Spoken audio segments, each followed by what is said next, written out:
Democratic Senator Joe Manchin said early this week that he has, quote, 6 or 7 Democrats who are with him in opposition to the funding mechanism for Joe Biden's very ambitious $2 trillion infrastructure plan.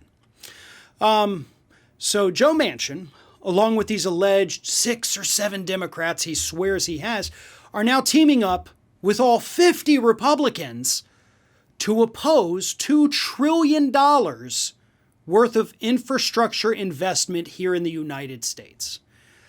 Here's the thing, though. Whether or not Joe Manchin actually has these 6 or 7 little corporate minions from the Democratic side with him is irrelevant, because Joe Manchin alone, siding with 100% of Republicans, according to Mitch McConnell, means that this is dead.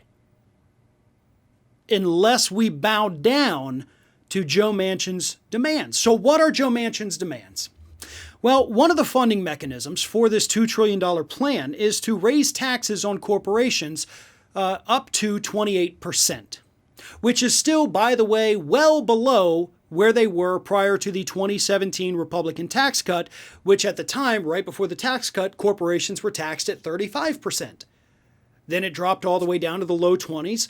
To fund infrastructure, one of the mechanisms is raise it back up to 28. So we're still below where they were in 2017. But Joe Manchin says, no. You got to get past me, fools. And I want you to drop that down to 25%. That's what I want.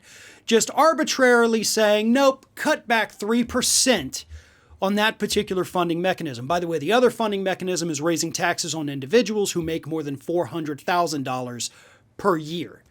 So that's where we are. Joe Manchin is playing hardball. And I think Jordan Chariton said it best on Twitter when he said, who knew that 20-something Democrats were running in the primary, but it was actually Joe Manchin that apparently won in 2020. Because it's really starting to feel that way, isn't it? Every single ambitious good thing Democrats want to do, Joe Manchin stands in the way. Oh, we can't have a minimum wage hike because Joe Manchin doesn't think it's good enough. He thinks it's too much money for people. Oh, we can't have an infrastructure investment, something this country's been needing for decades, because Joe Manchin doesn't want corporations to pay more in taxes. This is getting absurd, what this SOB is doing. And let's be honest, that's what this guy is. He's a POS SOB. You know, pick your favorite profanity of what you want to call Joe Manchin, and he fits the bill, folks. But this is disgusting. The United States has been desperate for infrastructure for so long that I used to do segments about it on Ring of Fire with Mike Papantonio during the Bush administration. That's how long our infrastructure has been failing here in the United States. And I actually went on TYT last week with Anna Kasparian to talk about this issue. And I talked about the fact this obviously is not enough. We need a bigger infrastructure package, but it's a really great start. You know, doing a little is better than doing nothing.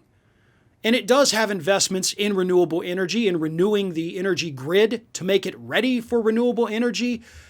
It invests in roads and bridges and building new schools that are dilapidated across the country. But to put it another way, the way I like to frame this is a job creation program. $2 trillion in investment in infrastructure. Where do you think all the labor comes from? American citizens, human beings, right? We're the ones who have to go out there and build those things. Those are jobs we're talking about. But Joe Manchin says, screw it, to hell with it. Let's forego creating thousands of jobs, because I think corporations should pay 3% less in taxes at a time when a report that just came out 2 days ago says that 55 of the most profitable companies here in the United States paid zero income tax. Zero. And Joe Manchin thinks 28% is too much. In exchange for thousands of American jobs, in exchange for finally making our infrastructure less deadly, Joe Manchin would rather save corporations a couple of dollars.